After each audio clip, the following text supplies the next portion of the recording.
Welcome to this first lecture on Thermodynamics I. This is the course ME 200 at Purdue University, again titled Thermodynamics I. This introductory lecture, we're just going to do a few things. We're going to talk a little bit about why you're studying thermodynamics. We're going to talk a bit about what the structure of the course is, and then we'll just go through some preliminary definitions that we'll be using frequently in the course just to get us started. So it'll be a relatively short lecture video. So let's go ahead and get started. Take a look at your screen. And the picture here is just of our campus at Purdue University, showing the engineering mall, in case you're not familiar with it. Let's go ahead and get started on the first bit of material. So why take Thermodynamics I? So this is a required course for mechanical engineering majors at Purdue. It's typically taken at the sophomore level for mechanical engineers, and that's for a particular reason. First of all, it's a basic course in the thermal fluid sequence. So typically it would be like thermodynamics, fluid mechanics, maybe a second thermodynamics course, a heat and mass transfer course. So it's really serving as a foundational course for some of these other courses. And what you get in Thermodynamics I is some basic problem solving skills. So that's a big part of this course, is how do we solve problems using some fundamental laws. A big one is organizational and time management skills, right? So that's a big part of an undergraduate education, is just learning how to organize your materials, how to manage your time effectively. You know, really, in my opinion, that's almost half the battle, is just trying to stay organized and keeping on time with things, not falling behind. And then lastly, professional skills. And what I mean by that is how to interact with your peers, with teaching assistants, with myself, other instructors in a professional manner, how to present your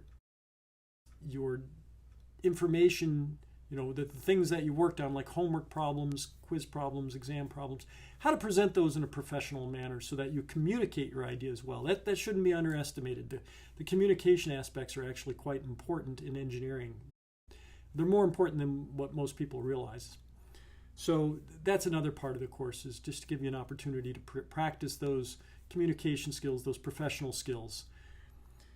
So that's one item. The second one is to introduce some critical topics for the analysis of thermal fluid systems. So things like fluid properties, that'll be one of the first things we talk about.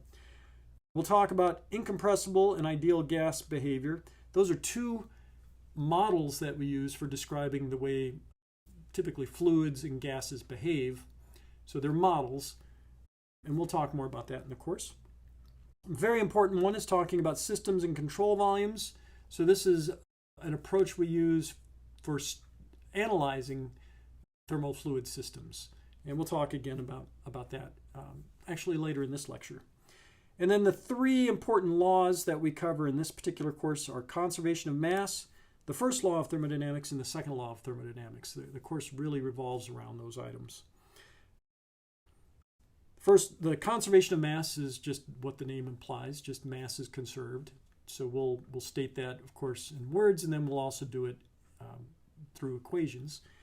And then the first law of thermodynamics is an energy accounting kind of relation. So you probably are familiar with the first law of thermodynamics from introductory chemistry or physics course, but it's really the idea that energy can change forms, but again, it's conserved in a sense, right? So we're always conserving energy, but it can transfer form from different kinds of energy, work, and heat, and that's a major topic of this course.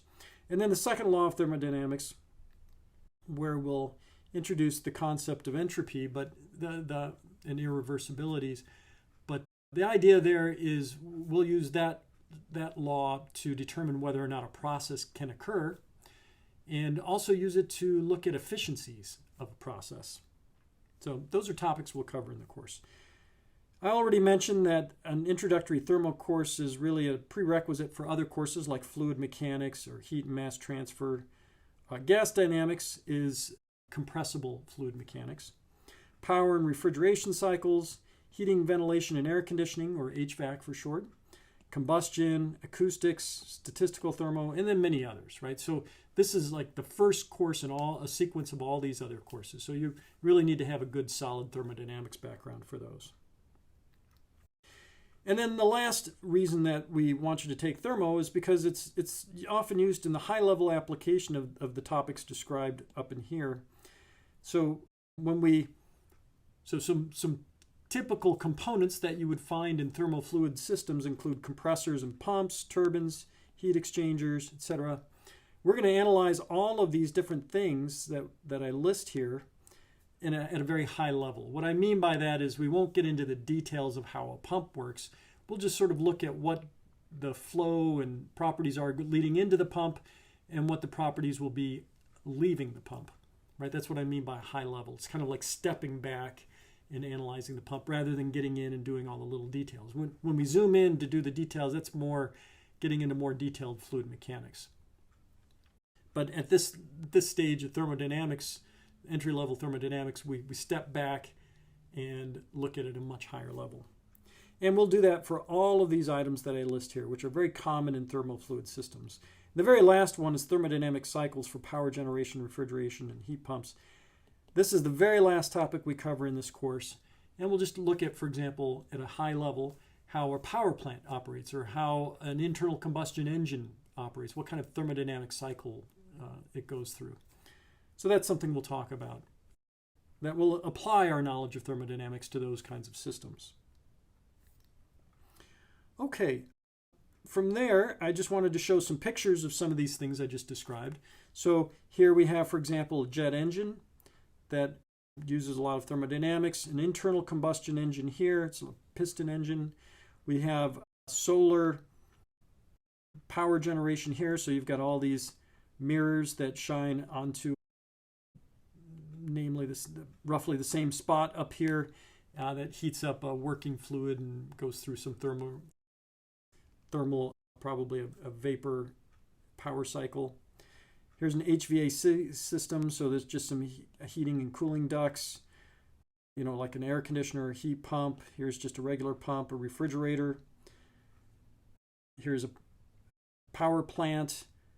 Here we have what appears to be a pretty big heat exchanger, I'm guessing. I can't quite tell exactly what it is, but it could be within some facility in a chemical plant or a food processing plant or something like that. So flow of fluid and gases, perhaps.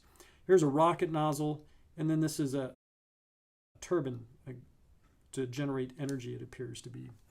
So, all of these different systems that I've shown in the photographs here all involve thermodynamics. So you have to have a good understanding of thermo to be able to analyze these systems in detail.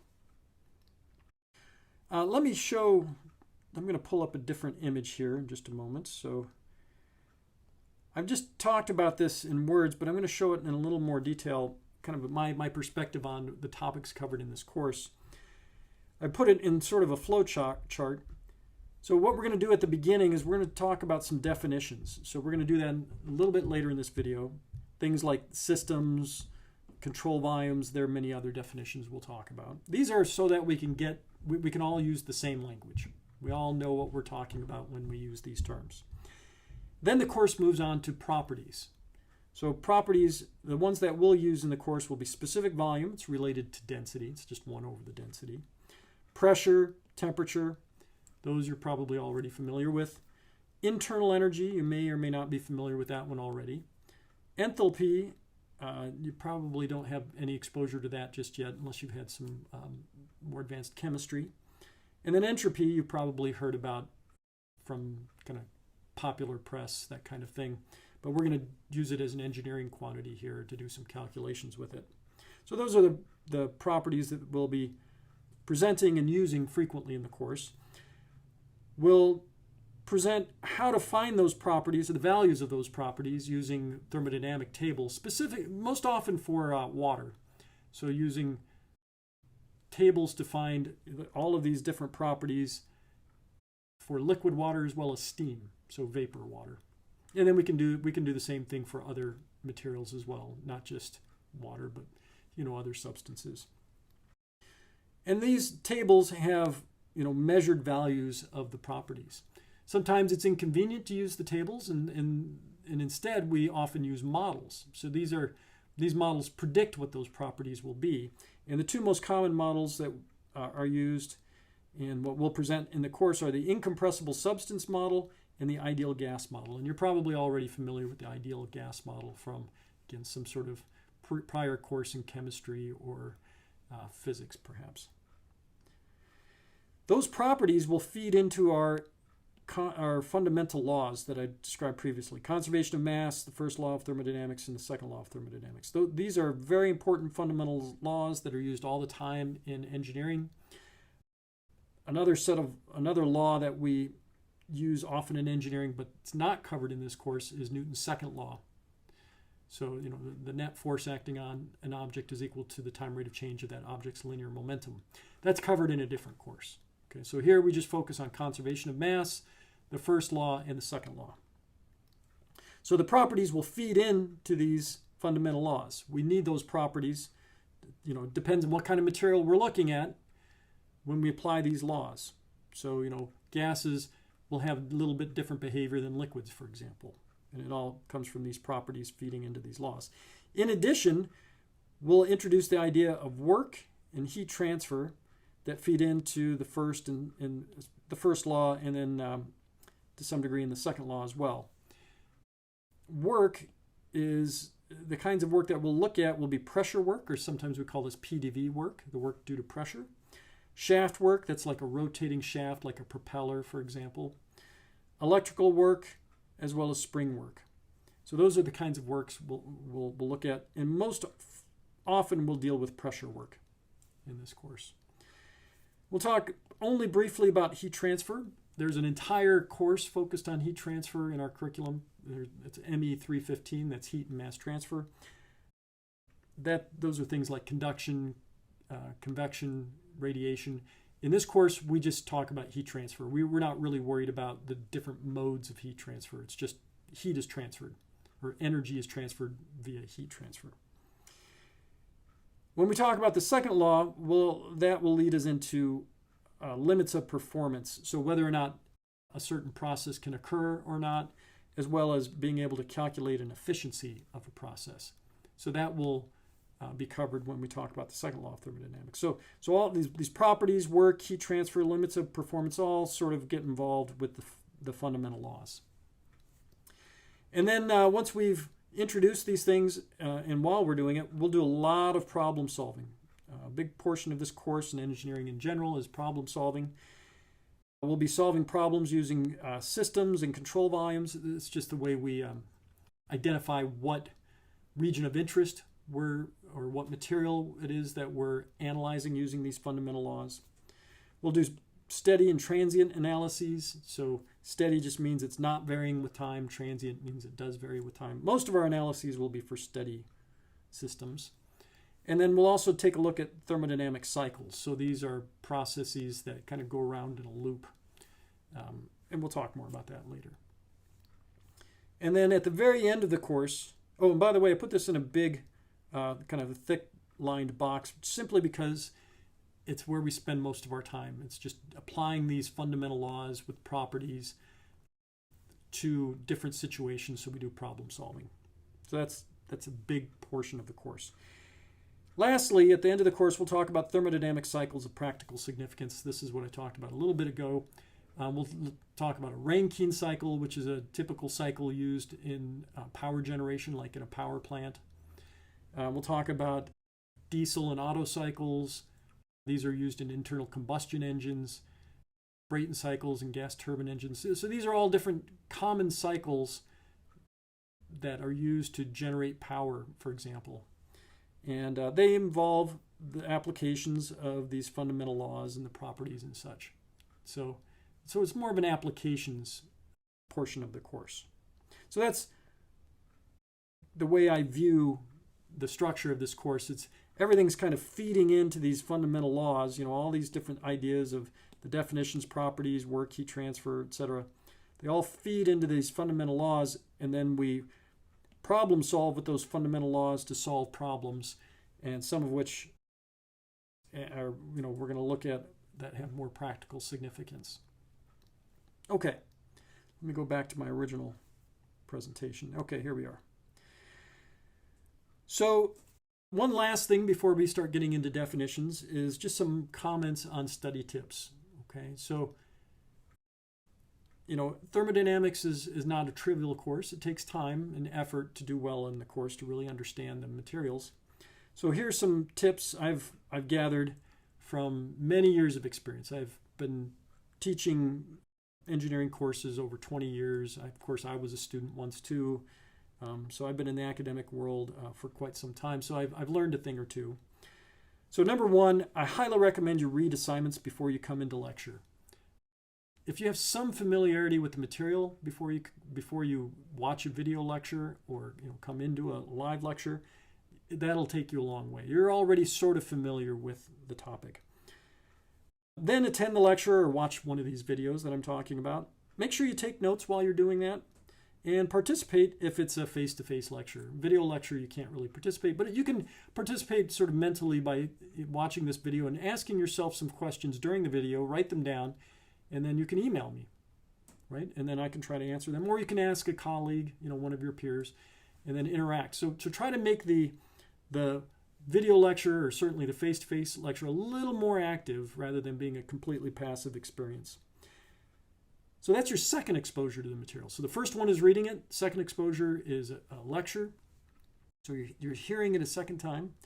And then after lecture, after some time has passed, just give it a little bit of time. Go clear your head, do something else. But then reread your book or your notes after the lecture, or read some other topic.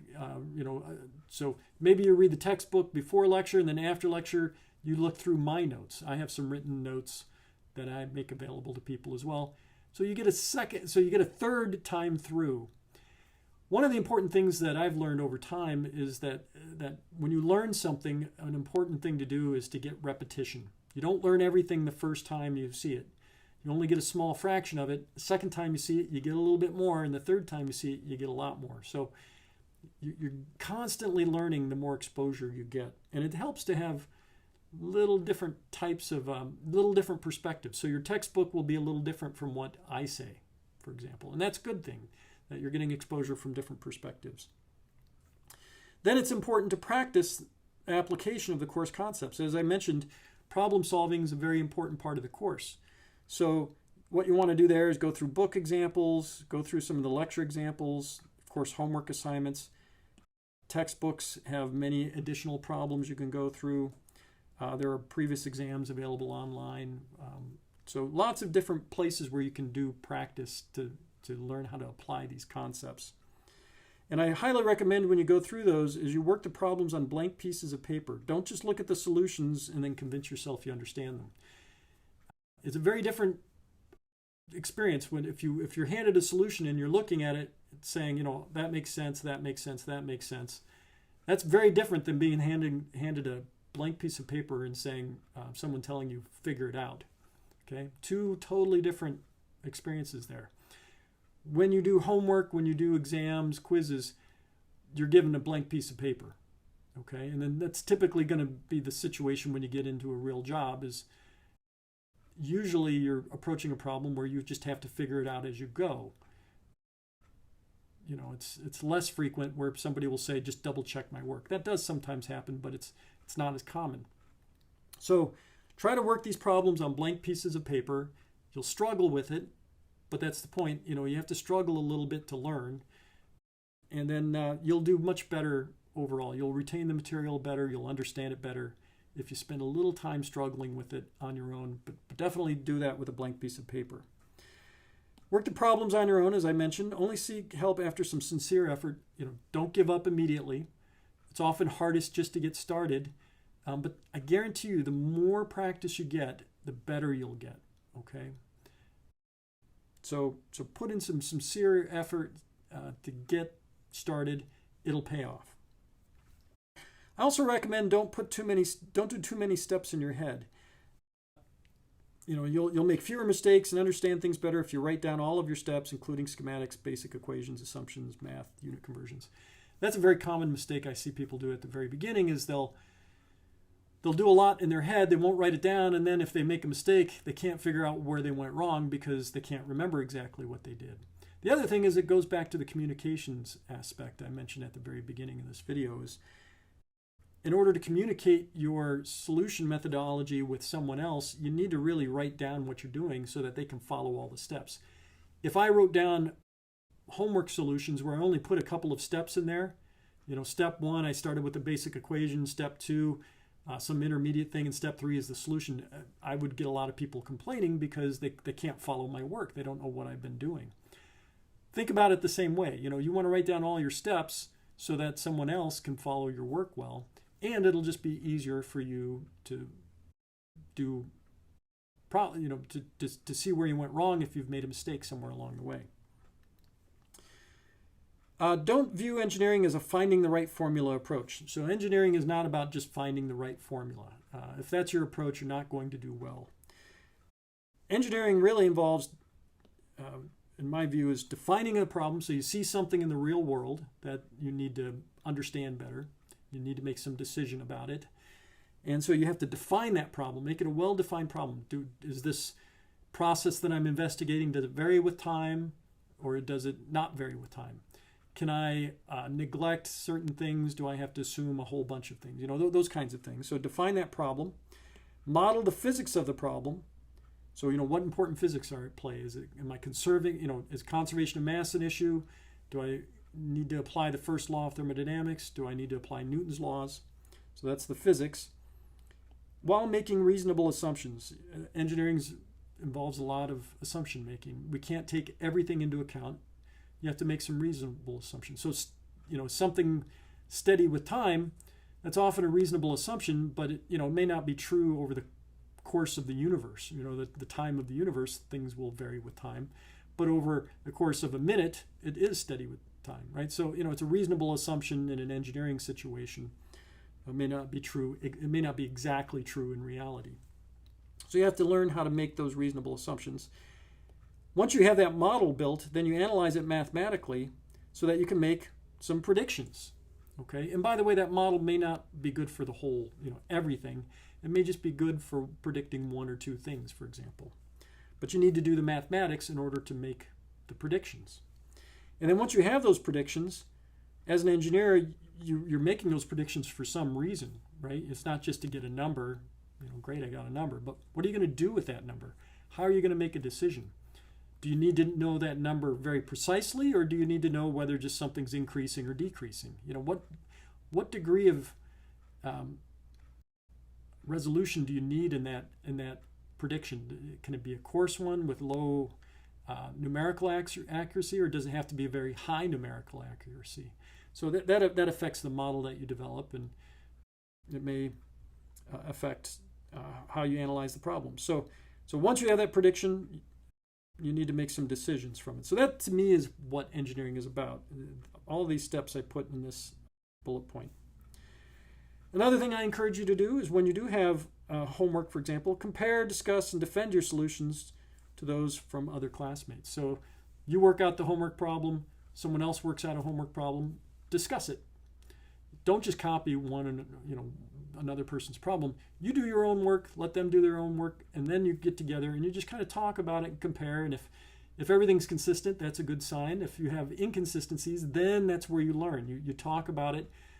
You have to defend, here's why I made the decisions I made. Why did you make your decisions? You discuss it and try to come to some agreement on it. Okay?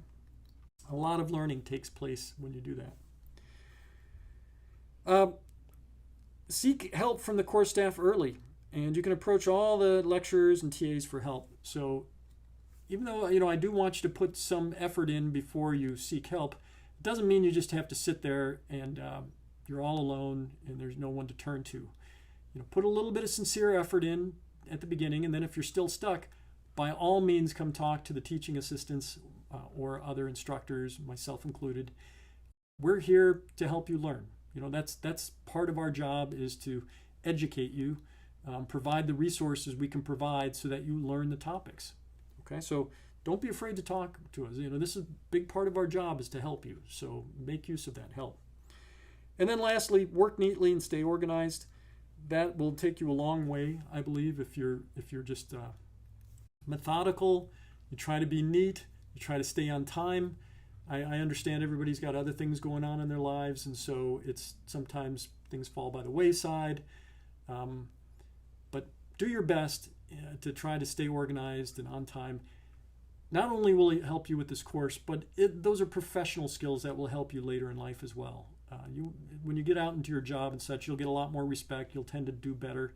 If you're an organized person, you get things done on time. That'll just help you professionally. Okay, so that's it as far as some preliminary material. Let me then now start getting into some of the thermodynamics. Okay, so we're going to go through some definitions. So a system. So we're going to talk about systems and control volumes pretty often. And a system, and it goes by other names. It goes by the name closed system or control mass. So that's a particular quantity of matter that we've chosen to study. So it's like the set of molecules or atoms that we're going to keep track of and apply our fundamental laws to. Okay?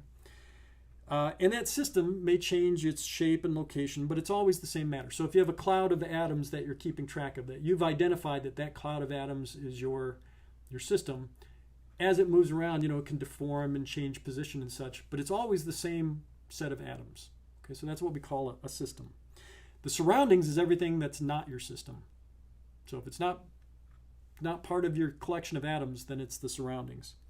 The boundary of a system is the surface separating the system and surroundings. So if you draw an enclosure around your atoms, that's the boundary between the system and surroundings. An isolated system is one that doesn't interact with the surroundings in any way. So there's no heat transferred between them, no mass transferred, there's no work transferred. It's, the system is just in and of itself. It's not interacting with the surroundings whatsoever. So that's an isolated system. A control volume, which is also known as an open system, is a particular volume in space that we've chosen to study. So not a collection of atoms, but a volume in space. And unlike a system, so the matter may change within that control volume. So I look at a particular volume in space, and then maybe some matter flows into it and flows out of it. Okay, I'm still looking at that same volume, but new atoms come in and old atoms go out. Okay, so that's a control volume. So system focuses on a particular collection of matter, and a control volume focuses on a particular volume in space. And again, that volume could move around, that volume could expand or contract or deform and such. It doesn't have to be rigid. The control surface is just the surface of that volume. It's kind of like the boundary for the system, but it's just the control surface is the surface of the control volume. And again, the surroundings would be everything outside of that control surface. So I've shown a couple of pictures here. This picture is of a piston cylinder. So you've got a piston here and a cylinder, just kind of like what you might have in a internal combustion engine, for example. And I've got some, let's just say that inside here some gas, and the little dots are the atoms of the gas. And I've drawn a red dashed line that identifies my system. Okay, so everything inside that red dashed line is my system. So it's all those atoms are my system. Everything outside the red dashed line is my surroundings, right? And the red dashed line, of course, is my boundary. And here I just show some, in this case, it is not an isolated system because I have some energy addition via heat transfer coming in there. Maybe some energy addition via electrical work here. This is supposed to be like a resistor. There's some electricity going through here, and so there's some work being done on the system through that electricity. So I have some interactions between the surroundings and the system through the boundary. So this is not an isolated system. However, over in this picture, I have a rigid, thick container. Let's consider it as being insulated. Again, I have these atoms in a gas. Still identify my system by this red dashed line, but now this one is an isolated system because there's no heat transfer or any work being done through the boundary because it's a rigid container. It's not deforming. There's no electricity coming in. There's no rotating shafts. It's insulated, so there's no heat transfer. So in this case, it's isolated. This one is not isolated. But one of the important things I wanted to highlight here is that I've identified my system, right? I've drawn the red dashed line to show that the atoms inside here are the quantity of matter that I've chosen to study. It's my system. The picture down here is of a jet engine, and the red dashed line here is identifying my control volume. So everything inside the red dashed line is my control volume. Of course, the control surface is the red dashed line itself. In this case, there's matter that comes in and out, right? So it's a jet engine, so there's stuff coming in over here and stuff going out over there. And so it's just a particular region in space that I'm interested in, that region in space being namely the jet engine. But matter can come in and out of it. The little n hats that you see here, this is an n hat. The n hat just indicates what we call an outward pointing normal vector. So every surface has some orientation. So if I have a surface here like my hand, here's a little normal vector to that surface. You can see that not only does my hand have a certain area to it, but it has an orientation, right? So if I have a normal vector on it, as I reorient my hand, that normal vector changes direction, right? So the normal vector provides some orientation to the surface. So you can see that here. The n hat, first of all, the hat notation just indicates it's a unit vector. It has a magnitude of 1. But here, the normal vector, it always points outside of the control volume. So you can see it's always pointing outward. Here, the unit normal vector, it's again normal to the surface. It's pointing upward on this part of the surface. Here, the outward pointing normal vector is pointing to the left. Here, it's pointing to the bottom. Here, it's pointing to the right. So that's another concept that we'll use, not as much in this particular course, but in future thermal fluids courses, the concept of an outward pointing normal vector becomes important. Okay. Some other definitions to get started with. So properties. So these are characteristics of a system. I'm not going to read the whole bit of text here, but you can take a look at it. I think you're already familiar with the concept of properties, but you can read through this if you want additional detail. Extensive properties are those that depend on the mass of the system. Okay, so mass, for example, is an example of an extensive property. The more mass you have, the more you have of that property. Kinetic energy is another extensive property. So if something is twice as massive, or it has twice as much mass, it has twice as much kinetic energy. Potential energy is the same way. An intensive property is one that's independent of the mass of the system. So temperature and pressure don't depend on how much mass you have. So they're intensive properties. A specific property is one that's an extensive property per unit mass. So we use a quantity called specific volume frequently in this course. So specific volume is the volume of whatever material you have divided by the mass of that material. Okay, so that's an example of a specific property. That's why we call it specific volume. Another definition, the state of a system. The state of a system is the system's condition or configuration as identified by its properties. And it's in sufficient detail so that we can uniquely identify that state. Okay, so when I say the state of a system, what I mean is there's a certain pressure, temperature, whatever properties that uniquely identify the conditions for that system. Okay. A process is just describing how a system moves from one state to another. So as I heat water from 0 degrees Celsius to 50 degrees Celsius, I'm taking it through a process, right? So the system, the water, is changing its properties as I change temperature, and the process is how that state is changing as I change the temperature. And we give different processes special names. So an isothermal process is one where the temperature remains constant. Isobaric is one where the pressure remains constant. Isochoric or isometric is where the volume remains constant. We sometimes come across these kinds of processes, so we give them special names. An adiabatic process, this is one you may have heard of before. That's one where there is no heat transfer involved, like what I talked about before with an insulated container. There's no transfer of energy via heat transfer in that situation. An isentropic process, this is one we'll talk about later. That's one where the entropy remains constant as we go through our process. So here's an example of a particular set of processes where I've plotted the system's temperature as a function of the system's pressure, so two properties for the system. Both are examples of intensive properties.